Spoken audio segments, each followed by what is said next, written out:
for the arrival of those drones. And they did all this aiming purely at military targets, no civilian target. And actually, they hit the military targets. We don't know how severely, because the Israelis are lying about the damage. But it appears that in the major base in the south, where they struck, they were able to achieve a level of accuracy that was quite extraordinary. They seem to have hit the officers' club swimming pool and an outbuilding. They didn't kill anybody.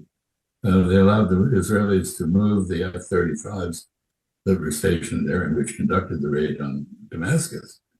So what they showed was they had the capacity to clog and render Israeli defenses overburdened.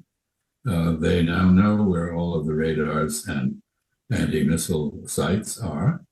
They have learned that they can send not their best missiles, but older missiles and strike an Israeli base. So basically, this changes all the rules of the game in the Middle East.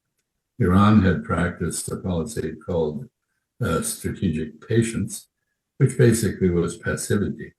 Israel therefore felt that with American protection, to which I'll come in a moment, it had a free hand in the Middle East.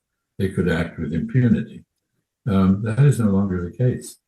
And I note that at the cost of maybe $20 million in missile firings, drones that cost a few $1,000s, cruise missiles that cost a few $100,000, and ballistic missiles that are more expensive, Iran probably cost Israel $1.3 billion in defense efforts, succeeded in panicking the Israeli population over the course of the weekend, demonstrated that it can overwhelm Israel's defenses if it chooses to do so, and also that Israel cannot defend itself without the active participation of the United States, the UK, France, and in this case, Jordan, acting against drones crossing its territory.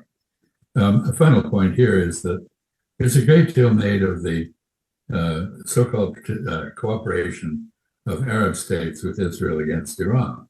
What was that? With the exception of Jordan, which did act to shoot down drones crossing its territory, the only participation was intelligence sharing. That is, Saudi Arabia and others informed the United States and Israel of the tracks of the missiles coming across their territory. At the same time, and this is very important, the Saudis, the Emiratis, and others informed the United States that they would not permit American operations against Iran from their territory. And Iran warned those states that if they did, they would become targets. So in a sense, Iran has achieved the neutralization of American forces in the Persian Gulf. From a strategic point of view, from a soft power point of view, it was a huge success. Iran accomplished its objective, and it left Israel with an intolerable dilemma.